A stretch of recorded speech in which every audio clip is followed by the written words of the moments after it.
Test. Test.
Good evening, everyone. I'd like to call to order the meeting of the Human Services Committee.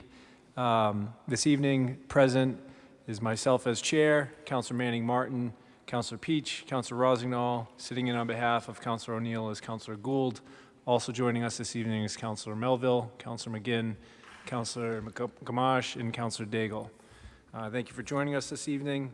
Item 1. Move to request that Veterans Agent forward updates of the Veterans Tax Abatement Program to the Human Services Committee. Motion made by Councilor Melville, unanimously approved. Steve?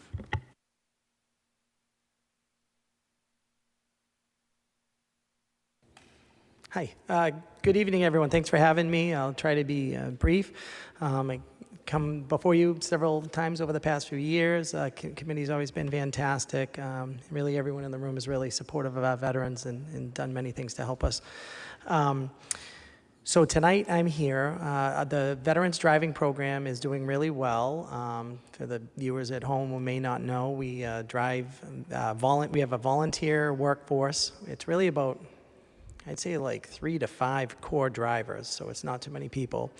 And what they do is they drive veterans, they pick them up at their homes, drive them to their meetings, a lot of times walk with them in, and if they're in a wheelchair, push them in to the different VAs and private medical appointments.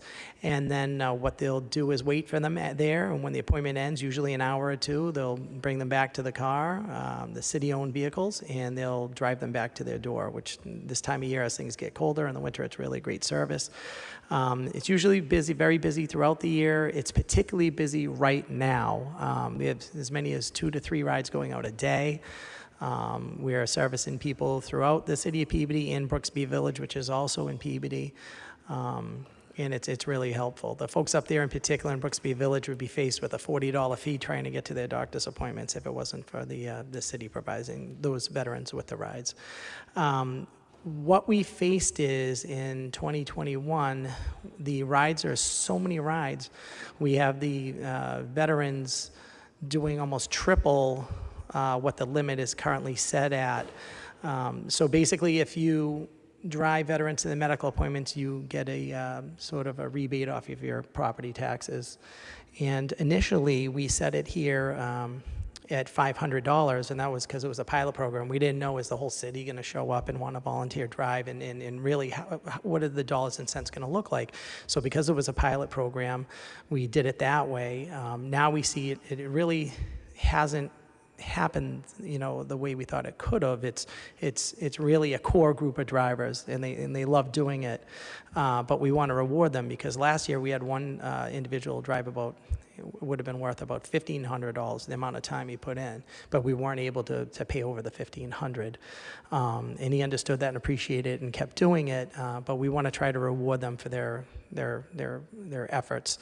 So the law allows the city to raise it to a $1,500 limit, and that's the max under the law. So we just like to sort of fall into that category so we can pay the 3 or 4 drivers that are driving that much really what they're worth, that's all. And it's paid at a minimum wage rate, so we take the minimum wage, multiply it times the number of hours they drove, and that's the amount that comes off. But that's it. Thank you. Mr. Mayor, would you like to speak as well? Thank you, Mr. Chairman. Good evening to you, and good evening, councilors. Hope everybody's doing well. I just wanted to reiterate how important this program is, and I wanted to commend Steve Patton, Tammy Jones, and the whole Veterans Office for this program. This was brought forward by Steve and has really been an important program for so many people, so many families, so many veterans.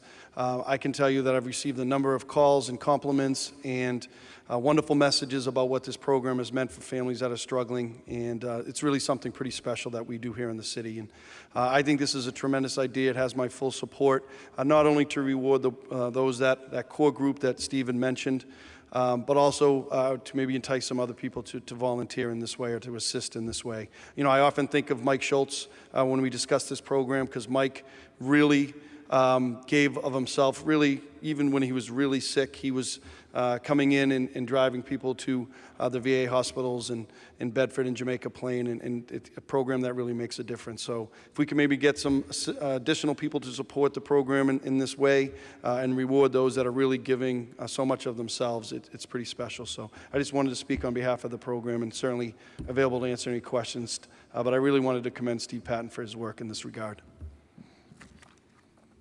Thank you, Mr. Mayor. At this time, I'd like to open it up to my fellow councilors. Councilor Manning Martin. Thank you, Mr. Chairman. I, of course, support this initiative. It's been a great program for the last 4 years, and I did have a couple of questions for Steve Patton, though, if I could. So, Steve, you have 2 vehicles for this program, right? Is one of them on its last leg? Yes, Counselor, definitely. The first one, when it was donated, was a 2008 Honda Odyssey that's got a lot of use since I think we got it in 2017. So it was 9 years old when we got it, and we were gracious to have that. And then we had just this tremendous family, as you know, donated a brand new car, which is a dream for all of our drivers. But I will say the Honda Odyssey, what I could say is, it happens even in the warm weather, but right now in the cold weather, if you don't go out and start the car every single day, and even sometimes when you only start it once early, like we're having a lot of troubles with the electrical on it, the battery. So there's times where we had to have it jumped before we could drive someone to the medical appointment. Right, and that's really not a safe vehicle at this point to be getting, ironically, sending people to medical appointments. So, for folks out there and for the council, if we can put our thinking caps on again and try and think how we can get another vehicle to replace that one in our fleet of 2, that I think that would be wonderful if we could do that. If you could also update us on I forget what it's called, Steve, where people can donate money when their tax bill comes out. Could you tell us how that program's going and how much you have on hand coming from that program? Thank you. So we refer to it as the Veterans Donation Account, and so the people will drop off a check, and my assistant Tammy Jones, basically, I believe she brings it upstairs here somewhere. I'm usually stay in the basement, and it gets deposited into that. I think it's a 501(c) account or something like that for the city. That's what I was going to say. We are in a position to almost get a new car. So I want to say last time they checked, it was like $25,000 or $28,000. So I think we're in a great position. We might not need that much help, but if somehow the city could help us just bridge that gap from what we need to, just to match the existing car, because the new car we have now is absolutely a dream, and it's perfect because it's the right size. So when you're driving into Boston and you need to park and things like that, it's really perfect. Yes, thank you. So a friend of mine who, a big Peabody family that dropped off that last large check, gave me a call, and they said, we didn't know about it. So, because they had lost our friend, had just passed away, and they wanted to make a donation in his name. So they didn't know about it, and so they called me to try and get the word out there again. So perhaps we can get on a campaign to get the word out there. I think you'll get many more donations. Maybe the mayor can work towards putting out maybe a advertisement on PATV, just to remind people again of these options that they have to make these type of donations. And I also know that we put it through paying your tax bill, but a lot of people, and we discussed this before, but I don't think we picked it back up. A lot of people pay their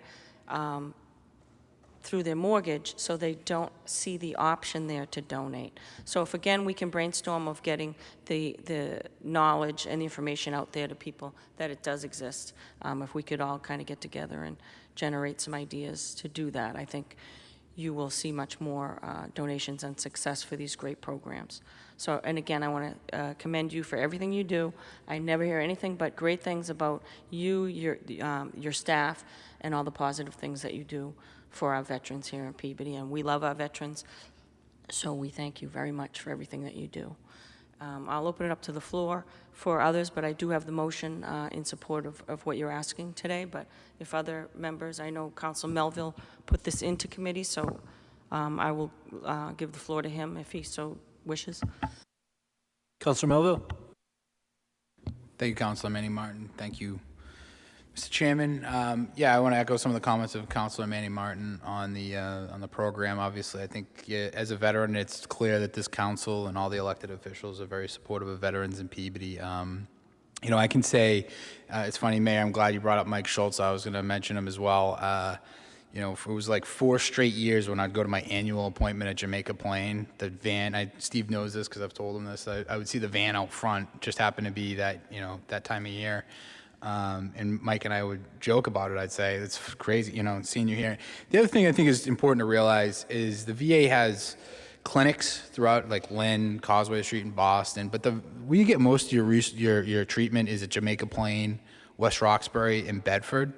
And those really, I was at Jamaica Plain on Tuesday for an appointment, and those are not easy places to get to. Especially, I can tell you, you probably wouldn't want a senior citizen that's dealing with some medical issues driving to either Bedford or Jamaica Plain or West Roxbury. So this is a great program. It's one of the, you know, it's a really, it's a unique program that we can kind of give some tax relief to veterans while participating in a service to the community. So it's good all around.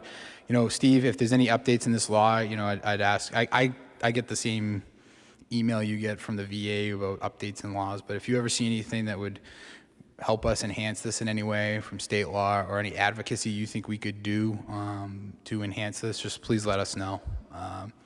And I appreciate the support of all the counselors and the mayor's office on this. It's a real team effort across the board. So thank you very much, and I'd yield back to the Councilor Manning Martin if she has anything else. Any other councilors? Councilor Rossignol? Thank you, Mr. Chairman. I just want to echo the comments from my fellow councilors. This program has been a success since its institution, and the fact, and I was actually going to touch on it before Councilor Melville did, these appointments aren't easy to get to, so to have this program for the needs of our veterans is outstanding, and I thank you for bringing this forward. Thank you. Councilor Gould? Thank you, Mr. Chairman. Councilor Manning Martin, you were very instrumental in getting that mystery van to show up, I don't know, 3 years ago. So I appreciate what you've done.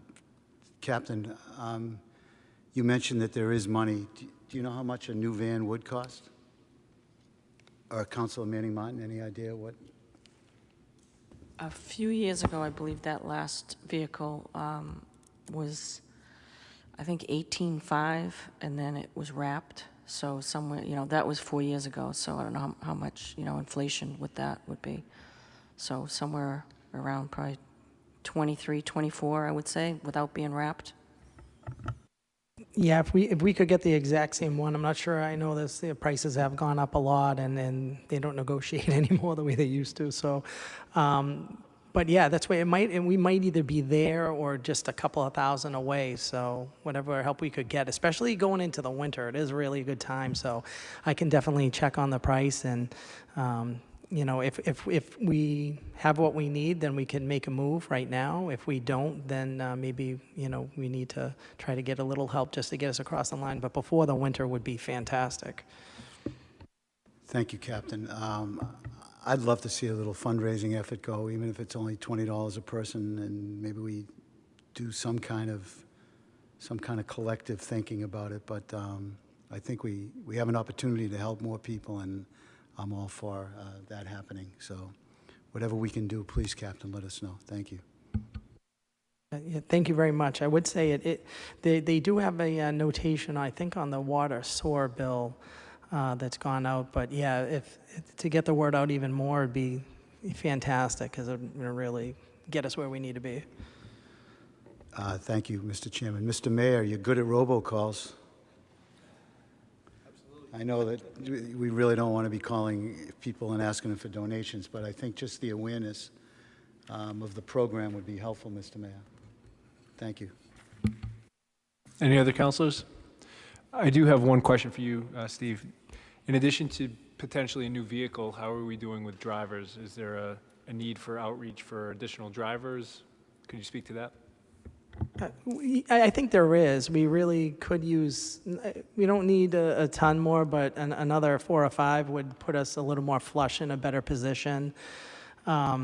The drivers, everyone really enjoys the drivers because they're so pleasant. They're, they're all retirees, older veterans. I think they love doing it, and it's really a pleasant, always a positive experience. But some of them have responsibilities with their grandchildren and in different things, in their own spouses, their own medical appointments, public and private, with the VA and the private appointments. So yeah, another few drivers would definitely take the pressure off. There's some of them are retired teachers from the school system, and but they are really bearing the brunt of it. Just the 3 or 4 of them. Thank you. Seeing no other comments from my fellow councilors, Councilor Manning Martin. Thank you, Mr. Chairman. I would like to move to adopt Chapter 59, Section 5N of the general laws allowing veterans in exchange for volunteer services to have their tax bill reduced up to $1,500. So moved. Thank you, Councilor Manning Martin. On the motion, any discussion?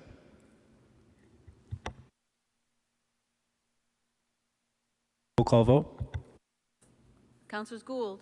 Rozignol. Yes. Manning Martin. Yes. Peach. Yes. Welton. Yes. Motion carries 5-0.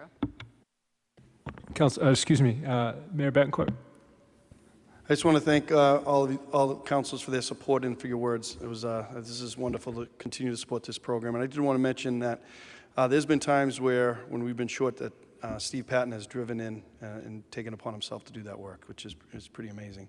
I also wanted to take a moment, considering the topic of veterans. I'm very happy we are going to be bringing back our Veterans Breakfast on Veterans Day, November 11th. We'll be having it here.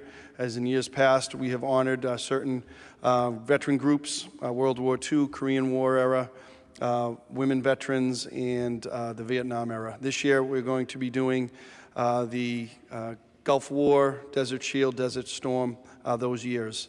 It's going to be great breakfast. Great music, and hopefully, I know many of you have come and supported that event, and I've been a part of it, so hopefully you can do that again this year. But that is on for this year. Very happy to bring that back. After that was away for a couple of years because of COVID. So just wanted to take the opportunity while some people are watching to announce that the Veterans Breakfast is back. We'll be sending out and doing some advertising and promotion as well, but wanted to take the opportunity now. So thank you, Mr. Chairman. Thank you, Mr. Mayor. Seeing no further items, motion to adjourn. Meeting is adjourned.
All right, who's on?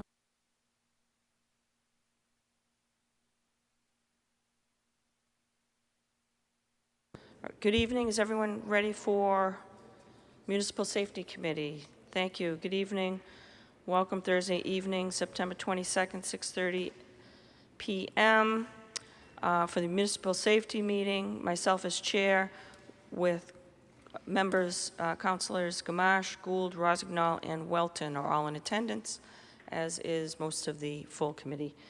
On the agenda this evening was an issue referred by Councilor Daigle to request the Police Department, Public Services Department, Fire Department review the intersection of Lowell, King, Endicott streets and determine if the intersection can be made safer with traffic light improvements and/or signage to refer to the Municipal Safety Committee. So with that, I will refer to Councilor Daigle. Thank you, Madam Chair, and thank you all for being here tonight. So this intersection at King and Endicott and Lowell this was one of my, I think it was my second motion that I made back in January, because I had constituents like Rose Bevins, who's here with us tonight, who reached out, and I've heard from many, many people that this is the #1 most dangerous intersection in the city. And specifically, the problem that we've been seeing, a lot of incidents stems from people heading from downtown west towards this intersection, towards Endicott Street and King. And if you're lucky that you're not stuck in bumper-to-bumper traffic, if you're going fast enough, or if you're from out of town, you don't see the stoplight and you just keep flying. And I will admit, we had postponed this a few months ago because not everyone could be here to comment, but we decided to move forward tonight because I get messages and pictures and emails almost weekly about accidents that have happened there. So I do believe it's one of the most dangerous intersections. So I think we don't have a full team tonight, but I think we need to start and move forward on this and try to figure out some short-term and long-term solutions to this. So I'm going to summarize. We have the fire department. The chief is here to answer questions. I do have a statement from Captain Dowling and Joe DeSilva about a recommendation. I'll read that, and then the police department's comments. We do have Mr. Labossiere from DPS, so we'll open it up to him and then the council and see what we can brainstorm for improvements and go from there. So the fire department suggests that providing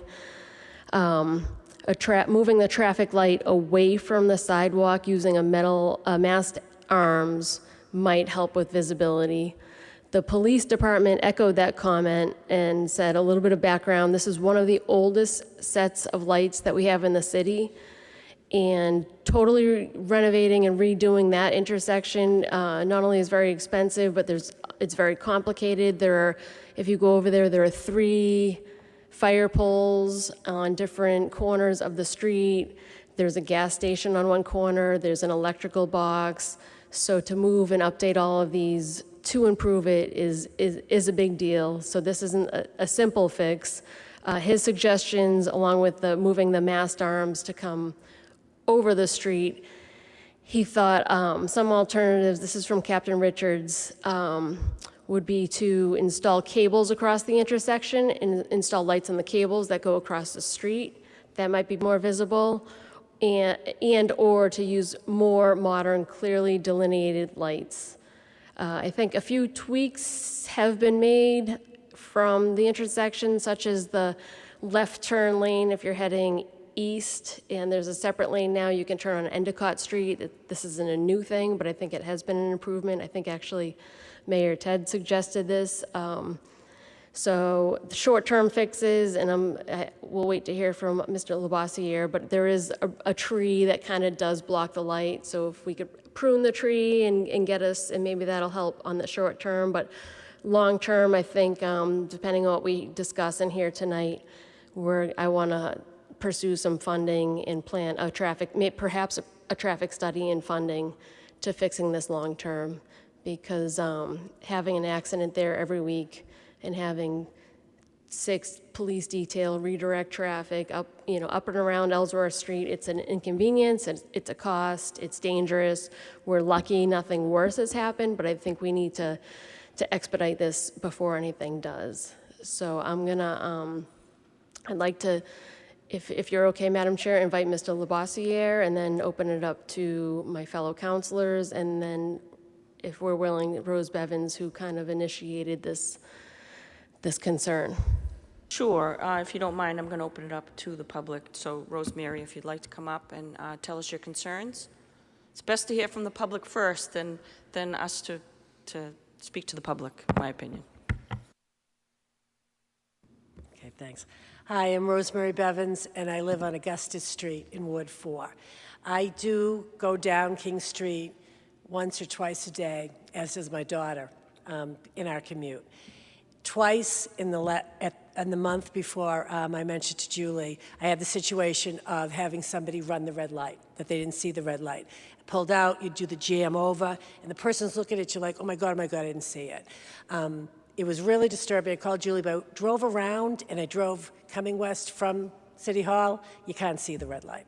So if you're not fully aware that that's a 4, you're going to go right through it. So I think we were talking about it. I happened to be getting gas on the corner, and the gentleman in the gas station said he sees what could be a serious accident. He goes every hour. He goes, you have no idea the frequency of how many times there are near misses, yet you're having accidents on a regular basis there. So in bringing it to Julie was around the fact that there is a short-term fix. It needs to be long. We realize it's old and it's real congested, but you cannot see the light. And I think that's something that could be fixed in the short term by pruning the tree so that you could see the light, or the long term. Everything you said tonight probably would address the situation. But having firsthand experienced it, I really wanted to go to her and say, this is a real bad situation waiting to happen. So, thank you. Thank you, Rosemary, for bringing this to our attention. Appreciate it. With that, who would you like to start with? Bob Labossiere, did you say? Ms. Labossiere? Good evening. So I did some research on this today. I hadn't been told of any issues in the location, so I wasn't aware of too much, so nothing had come to me. But I looked up the location. It's an HSIP, which is Highway Safety Improvement Plan location, so it's on the federal government's list. It's not a top 200, but it is, at least it's on their radar, so that may open us up to some grant funding. So I was talking with someone from the mayor's office staff today, and they were informing me some of the issues in that area. So I contacted a consultant today who's going to go out there and take a look at the timing. So we're going to look at the delays. I guess sometimes there's a lot of people that are going through the red lights, a lot of dangerous, near collisions.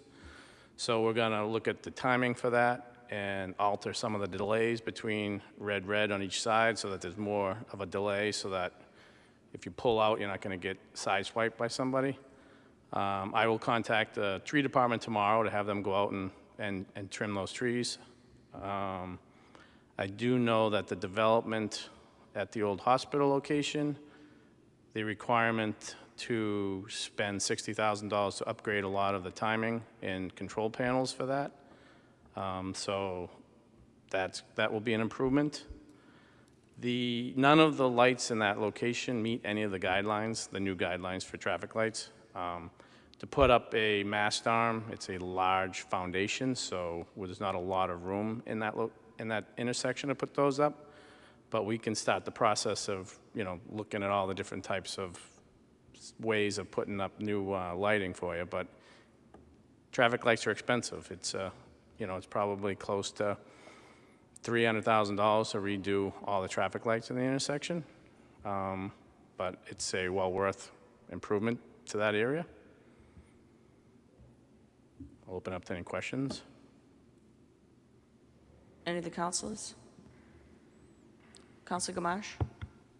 Yes. The lighting issue is a good issue, but if you want to get down to brass tacks, each one of those corners are 90-degree corners. And in order to improve that, I'm going to guess there has to be some type of land taken, correct? based upon what's really needed to make those corners more adaptable to traffic? Correct, but I don't think there's any Major chance that we can do land takings because the house, at least two of the corners, the house is right Right up on the street, against yeah. the property lines. There's a large retaining wall and another one right up against the backside of the curbing, so there's not a lot of real estate to play with there. So that's why we'd have to probably look at some alternative ways of putting up new lights. If I may, the issue that Julie had mentioned earlier, instead of going with the arms with the lights in the street, she brought up the issue of the cable. I mean, I would assume that is going to be a lot cheaper than putting the arms and the stanchions and all that stuff in.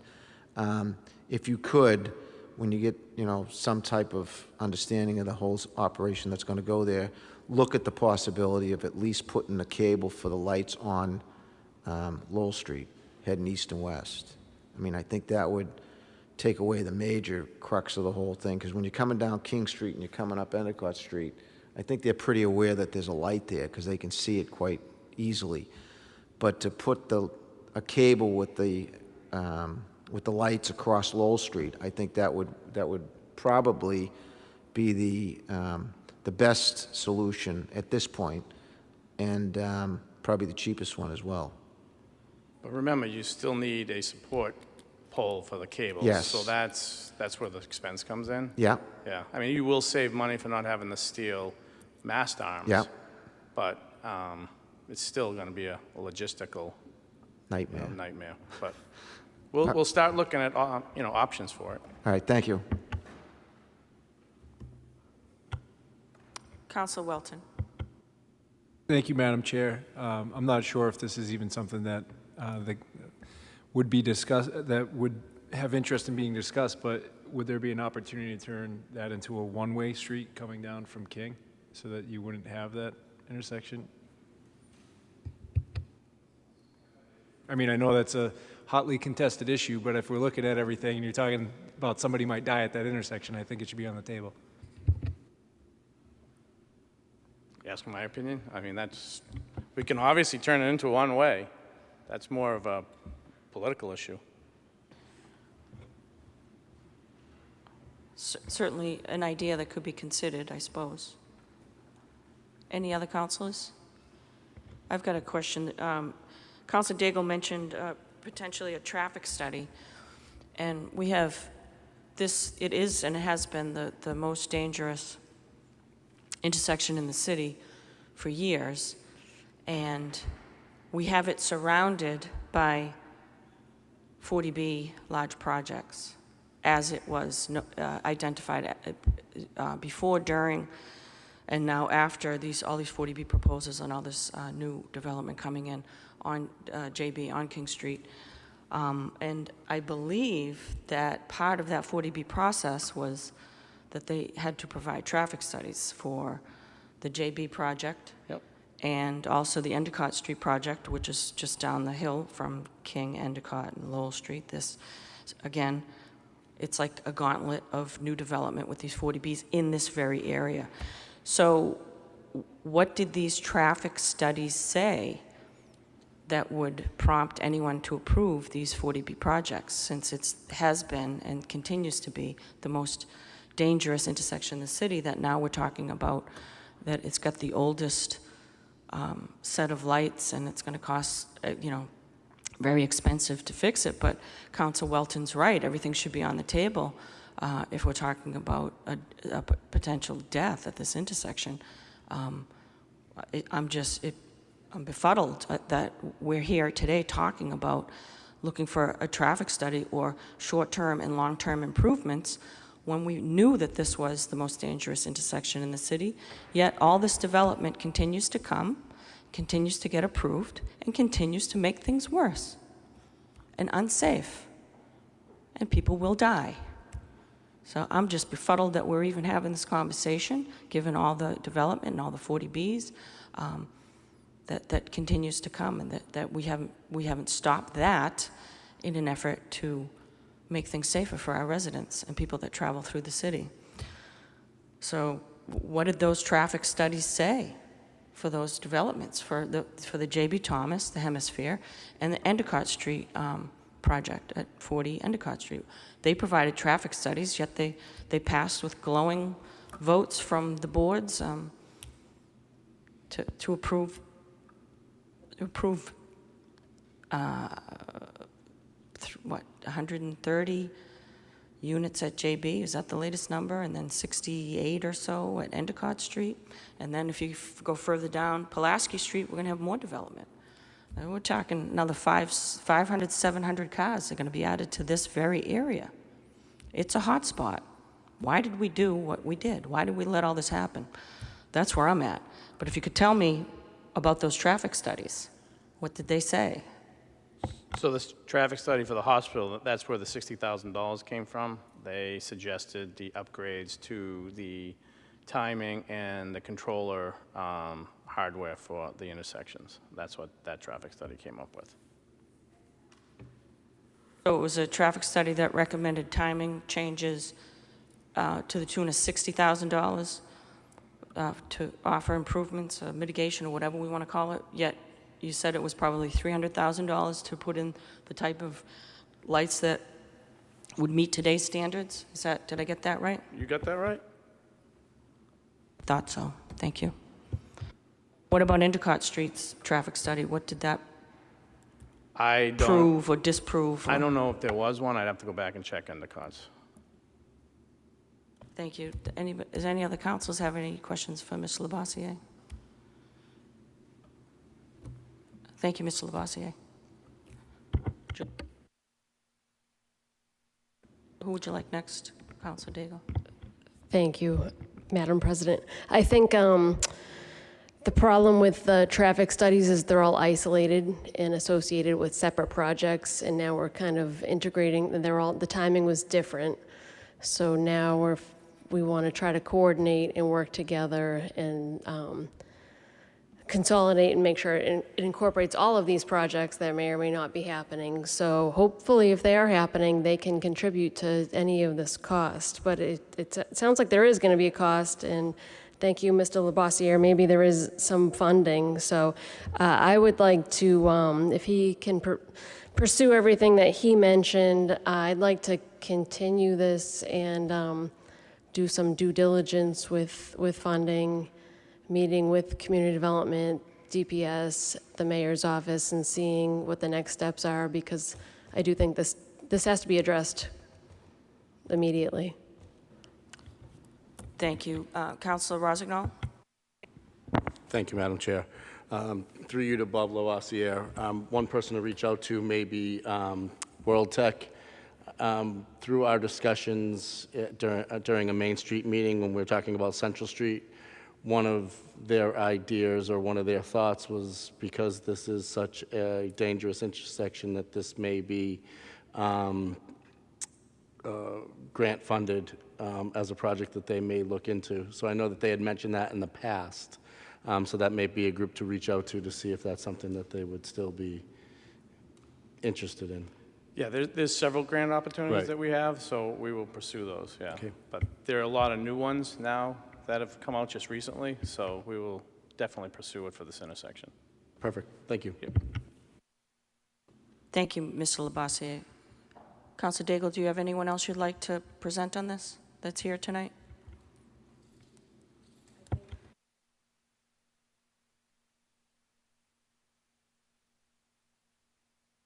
Councilor McGinn?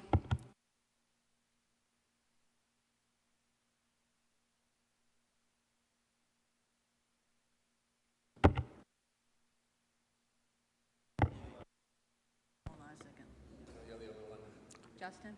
Oh, you're all in trouble now. Mine's the only one working.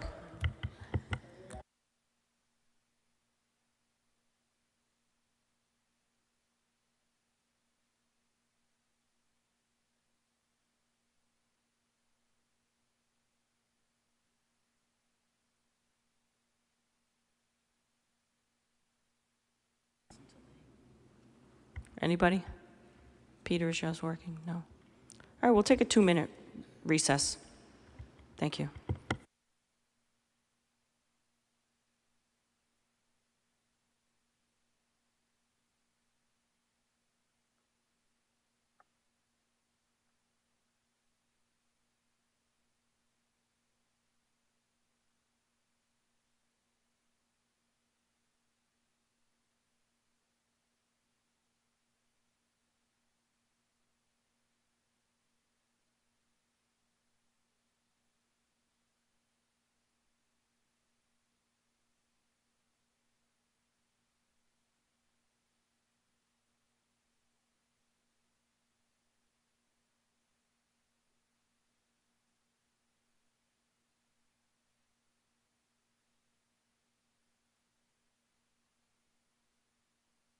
Yes.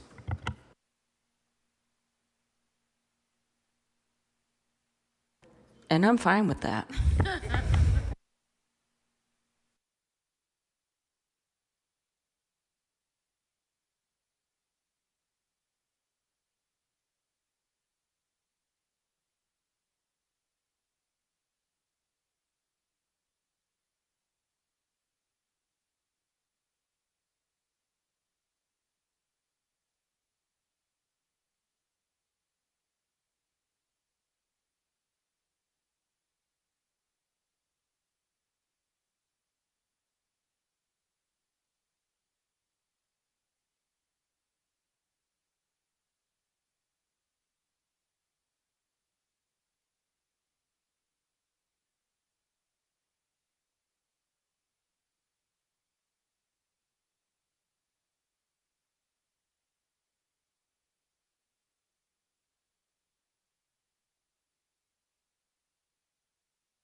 Okay, let's open it back up. With that, Councilor McGinn.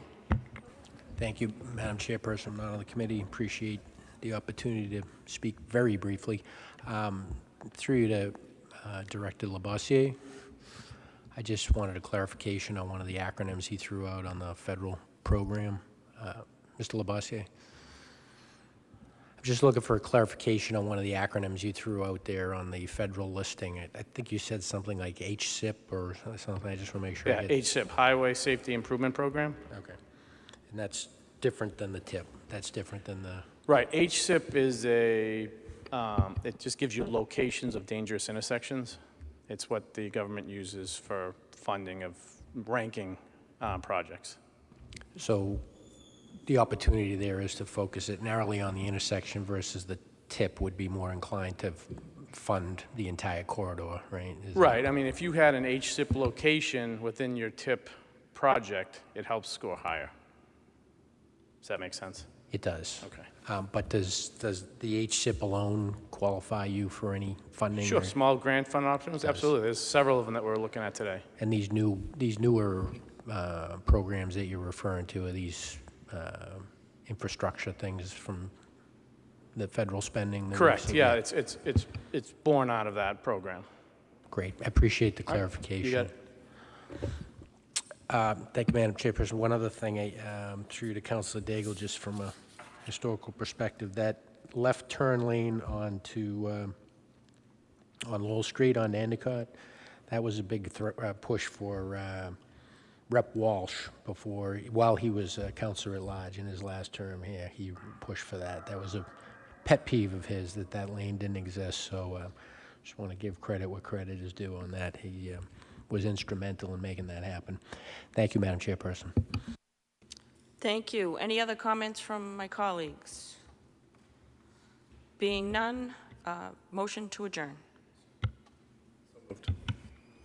All in favor? Any opposed? It's a vote. Thank you very much.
I'd like to call to order this meeting of the Peabody City Council Finance Committee.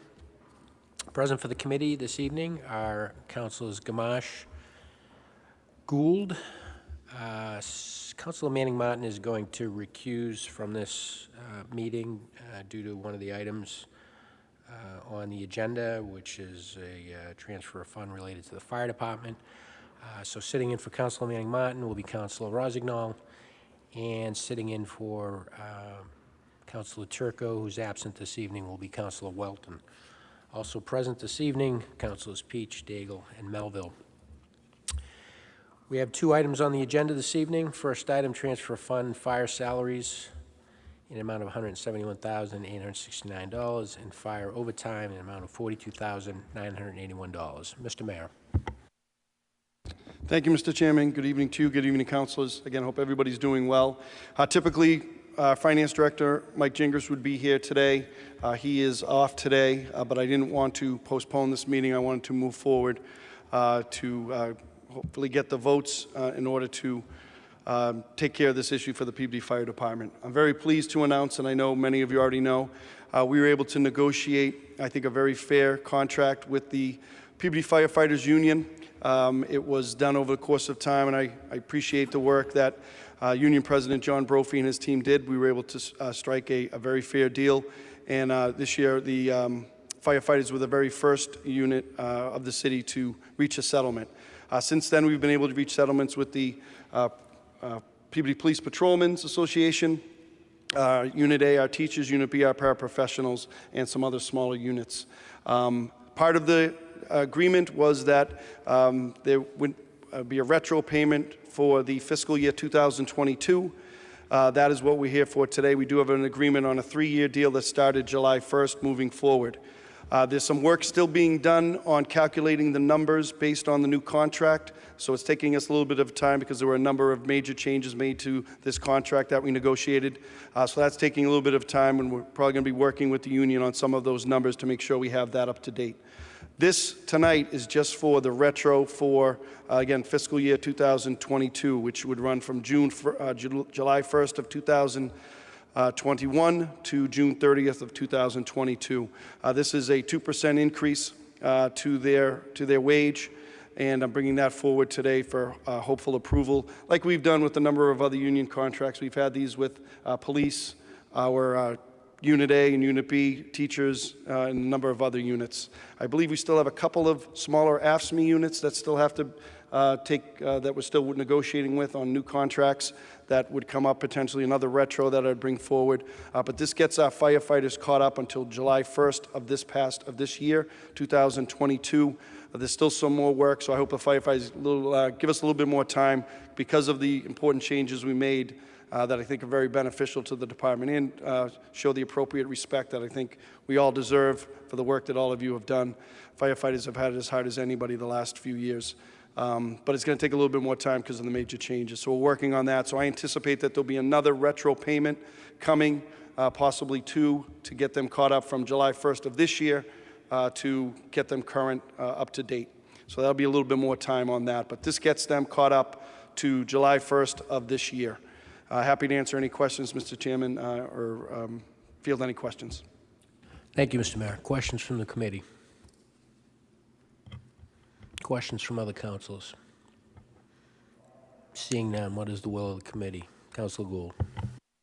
Thank you, Mr. Chairman. I'd like to acknowledge the Peabody's firefighters in attendance. Thank you for what you do for us. And I'd like to make a motion to move from salary reserve account number 100-01320-51925-2022 in the amount of $193,200, and also account number 100-01320-51925 in the amount of $21,650, and move that to fire salaries, account 100-02200-51110 in the amount of $171,869, and also to fire department OT, account number 100-02200-51130 in the amount of $42,981.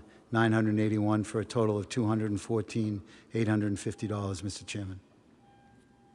Councilors, you heard the motion from Councilor Gould on the motion. Seeing none, roll call. Councilors Gould, Yes. Rozignol, Yes. Welton, Yes. Gamache, McGinn. Yes. Motion carries 5-0.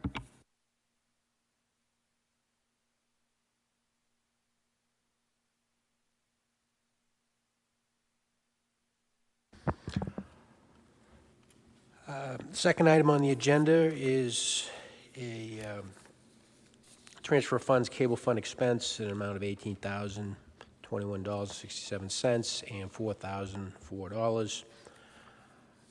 Committee members, this is, as you know, this is a routine matter. Typically, Mr. Gingras would present this. He's not here this evening. If there happens to be any questions, His Honor the Mayor indicated he would take those questions. Are there any questions regarding this transfer request? Seeing none, what's the will of the committee? Councilor Gould. Thank you, Mr. Chairman. I'd like to make a motion to transfer from Receipts Reserved Cable Fund, account number 270-0000-33017, in the amount of $18,021.67.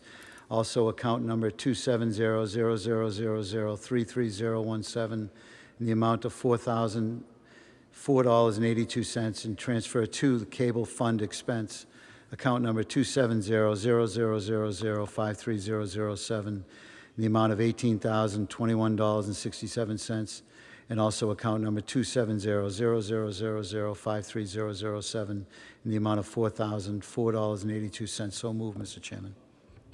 Councilors, you heard the motion from Councilor Gould on the motion. Seeing none, roll call.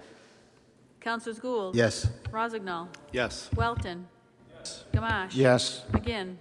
Yes. Motion carries 5-0. I'll entertain a motion to adjourn. All in favor, any opposed? To vote, we stand adjourned.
The meeting's going to come to order. Good evening. The City Council will convene on Thursday, September 22nd, to hold a regular meeting at 7:30 p.m. for the purpose of discussing any and all business via in-person and remote participation in accordance with Chapter 40A of the Massachusetts General Laws and Sections 20A, B, and C of the Acts of 2021, signed into law by Governor Baker on June 16, 2021. Alternative public access to this meeting shall be provided in the following manners. 1, this meeting is being televised live by Peabody Access Television on cable channel 9. 2, real-time public comment during public hearings can be addressed to the Peabody City Council using the Zoom virtual meeting software for remote access. Users may view the meeting and make a comment or question to the chair via the audio option. Please visit www.peabody-ma.gov for Zoom information. This meeting is being taped by Peabody Access Television and is also being recorded by the City Council stenographer. Please rise for a moment of silence and the Pledge of Allegiance.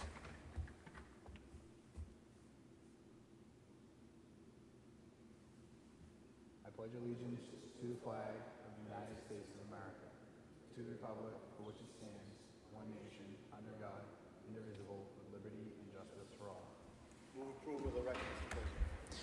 You heard the motion from Councilor Gould to approve the record. All in favor? Any opposed? It's a vote. Moving to item Mr. President? 4A, Councilor Gamache. If I may, under suspension of the rules, receive late communication number 1 and grant the petitioner to continue this public hearing until October 13th of 2022. The reason being is they have yet to get the Conservation Commission blessing on this. So until we get that, they've asked for a continuance. You heard the motion from Councilor Gamache. Any discussion on the motion? All in favor? Any opposed? It's a vote. Thank you, Councilor Gamache. Moving on to item 5, reports of committee. Councilor Welton from the Human Services Committee. Thank you, Mr. President. This evening, the Human Service Committee met, and present was myself as chair, Councilor Manning Martin, Councilor Peach, Councilor Rossignol, and sitting in was Councilor Gould for Councilor O'Neill.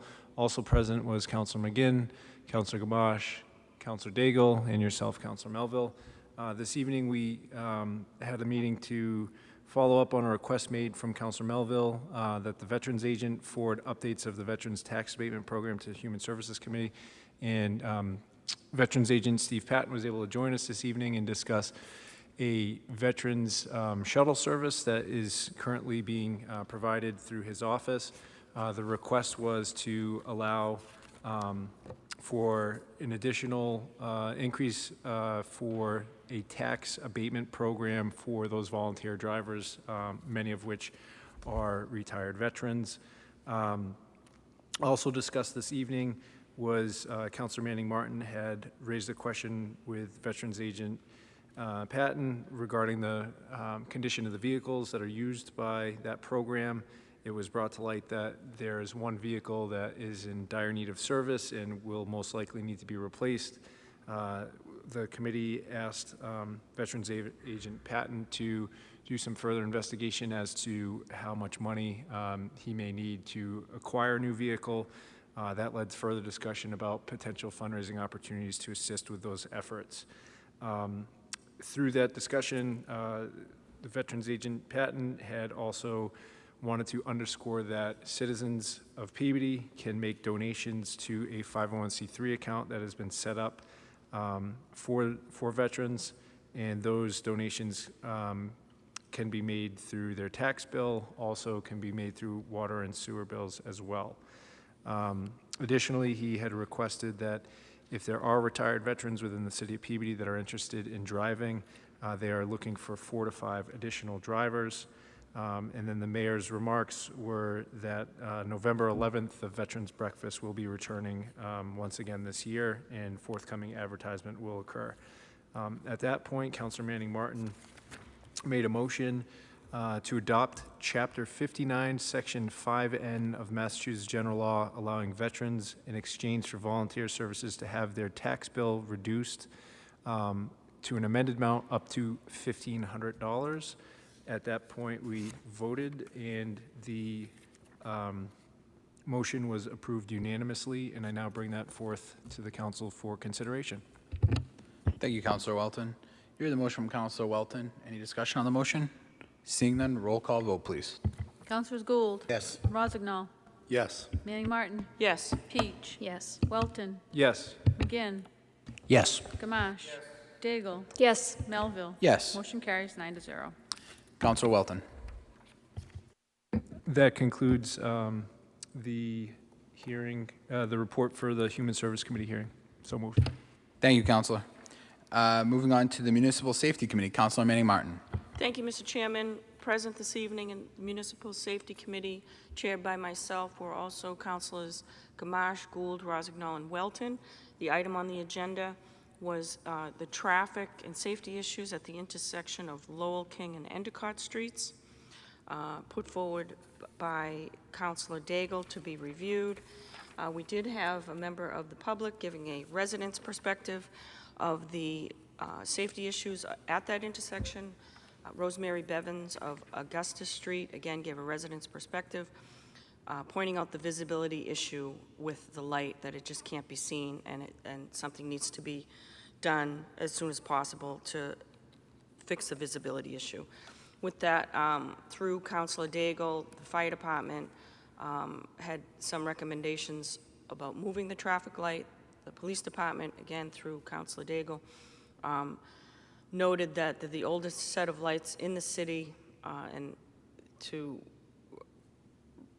renew them would be expensive and complicated.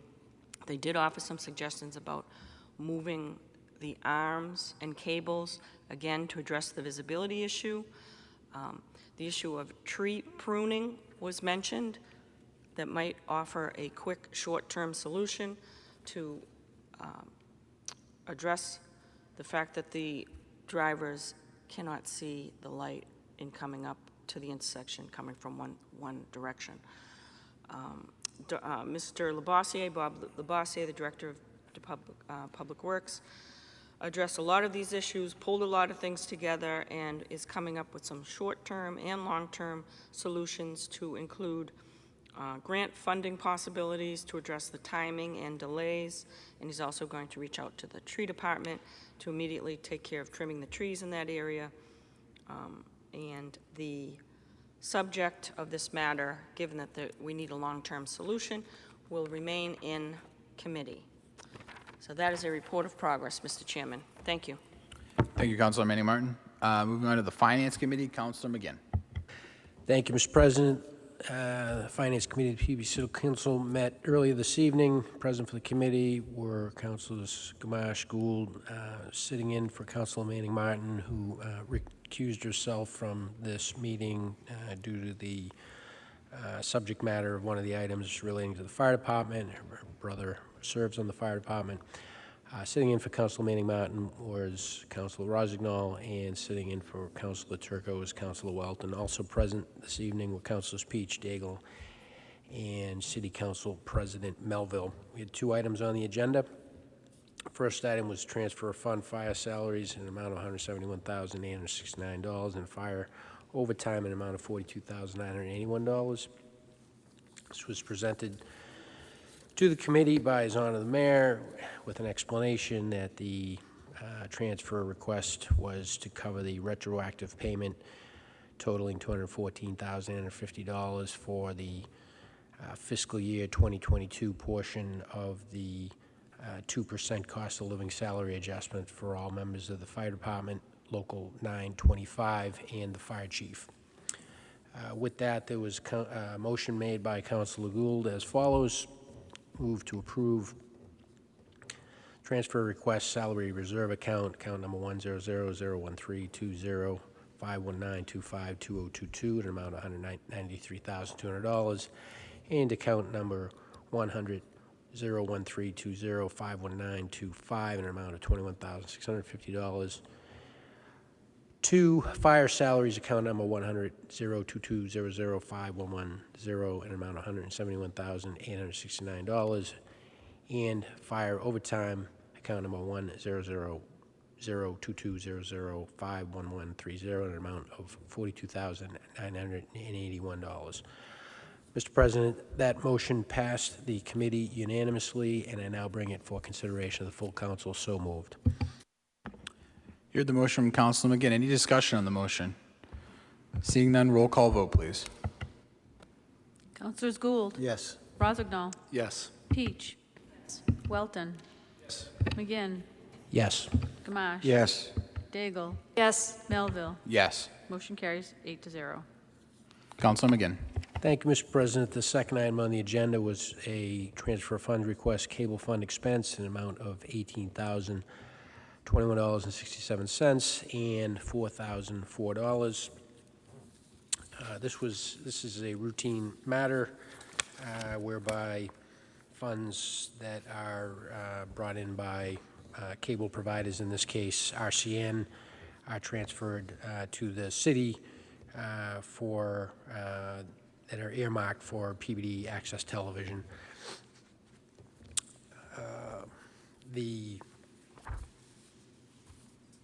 There was a motion made by Councilor Gould as follows. Move to approve transfer request, account number 270-000-33017, an amount of $18,021.67, and account number 270-000-33017, an amount of $4,004.82. To cable fund expense, account number 270-000-5300007, an amount of $18,021.67, and account number 270-000-53007, an amount of $4,004.82. Mr. President, that motion passed the Finance Committee unanimously. I now bring it for consideration of the full council. So move. You heard the motion from Councilor McGinn. Any discussion on the motion? Seeing none, roll call vote, please. Councilors Gould, Yes. Rozignol, Yes. Peach, Yes. Welton, Yes. McGinn, Yes. Gamache. Yes. Daigle. Yes. Melville. Yes. Motion carries 8-0. Councilor McGinn. Thank you, Mr. President. That completes the committee report. Thank you, Councilor McGinn. Moving on to item 6, motions, orders, and resolutions. Councilor Gould. Motions, Mr. President. Thank you, Councilor Gould. Councilor Rozignol. Thank you, Mr. President. Under suspension of the rules, motion to receive item 8B and send to the committee of the whole. So moved. You heard the motion from Councilor Rozignol. All in favor? Any opposed to the vote? Councilor Rozignol. No further motions. Thank you, Mr. President. Thank you, Councilor Rozignol. Councilor Manning Martin. No motions, Mr. Chairman, thank you. Thank you, Councilor Manning Martin. Councilor Peach. Thank you, Mr. President. I have a few motions tonight. First, I move to request a handicap sign across from the property of 28 Harris Street, and that an ordinance be drafted and advertised on the same. So moved. You heard the motion from Councilor Peach. Any discussion? Seeing none, all in favor? Any opposed to the vote? Councilor Peach. Thank you, Mr. President. I also move to request DPS add no parking here to corner signs at the intersection of Fulton and Walnut Street and Fulton and Tremont Street. So moved. You heard the motion from Councilor Peach. All in favor? Any opposed? It's a vote. Councilor Peach. Thank you, Mr. President. No further motions, just an announcement. It was shared with me today that there is a public survey for the North River Corridor Plan study, and they are accepting responses until October 14th, so I wanted to get that out there. I have shared the link on my Facebook page and to some of the community pages, and I assume it will be available on the city website shortly. For those that don't know, that is a study that we got some grant funding for to look at uses for the North River Corridor, which is basically Walnut Street, and what we can do as a city to revitalize that area, but also improve the climate impact from the North River. So I ask that the public take that survey and give us your feedback, because this is really a good opportunity for us to know what you'd like to see there. Thank you. Thank you, Councilor Peach. Councilor Welton. Thank you, Mr. President. Under suspension of rules, I'd like to make a motion to request DPS place a dead-end street sign to be put at the corner of Bowditch and Druid Ave. So moved. You heard the motion. All in favor? Any opposed to the vote? Councilor Welton. Thank you, Mr. President. Under suspension of rules, make a motion to request DPS place a no parking here to corner sign on both sides of Alexandra Street, 20 feet from the intersection with Linfield Street. So moved. You heard the motion from Councilor Welton. All in favor? Any opposed to the vote? Councilor Welton. Thank you, Mr. President. Not a motion, but a point of information. Residents from Longwood Road have inquired about the next planning board meeting to discuss a potential development at the end of Longwood Avenue. And that meeting with the planning board is set for October 6th. It's a public hearing, and I would encourage anyone who's interested in the matter to attend. That's all. Thank you, Councilor Walton. Councilor McGinn. Thank you, Mr. President. Suspension of the rules, move to receive item 7C and revert to finance. So moved. Heard the motion from Councilor McGinn. All in favor? Any opposed? It's a vote. Councilor McGinn. Thank you, Mr. President. No further motions. Councilor Gamache. Thank you, Councilor McGinn. Yes, at this time, I move on suspension of the rules to receive item 9B, block party request. Approve it as all papers being in order. So move. Hear the motion from Councilor Gamache. All in favor? Any opposed? The vote. Councilor Gamache. Has anybody taken 7A yet on suspension of the rules? This is a proclamation from His Honor the Mayor honoring September 2020 as Childhood Cancer Awareness Month. And I'd like to read that if it's... Please do, Councilor. Proclamation Child Cancer Awareness Month, September 2022. Whereas childhood cancer is the leading cause of death by disease in children, and whereas 1 in 285 children in the United States will be diagnosed by their 20th birthday, 46 children per day, or 15,780 children per year are diagnosed with cancer in the United States, with the average age of diagnosed being 6 years old compared to 66 years for adults' cancer. And whereas the opportunity, 40,000 children on active treatment at any given time, and whereas on the average there has been a 0.6% increase in incidence per year since the mid-'70s, resulting in an overall incidence increase of 24% over the last 40 years. And whereas 2/3 of the childhood cancer patients will have chronic health conditions as a result of their treatment toxicity, with 1/4 being classified as severe to life-threatening. And whereas approximately 1/2 of childhood cancer families rate our associated financially toxicity due to out-of-pocket expenses as considerable to severe, and whereas the National Cancer Institute recognizes the unique research needs of childhood cancer and the associated need for increased funding to carry this out, and whereas hundreds of nonprofit organizations at the local and national level, including the American Childhood Cancer Organization, are helping children with cancer and their families cope through educational, emotional, and financial support. And whereas researchers and healthcare professionals work diligently, dedicating their expertise to treat and cure children with cancer, and whereas too many children are affected by this deadly disease, and more must be done to raise awareness and find a cure. Now, therefore, I, Edward A. Betancourt, Jr., Mayor, hereby proclaim September 2022 as Childhood Cancer Awareness Month in Peabody. So moved. Thank you, Councilor. All right. Thank you, Councilor Gamache. Councilor Daigle. Thank you, Mr. President. Under suspension of the rules, motion to receive item 7B. Heard the motion. All in favor? Any opposed to the vote? Councilor Daigle. Under suspension of the rules, motion to receive item 8A. Do you want me to elaborate on any of that?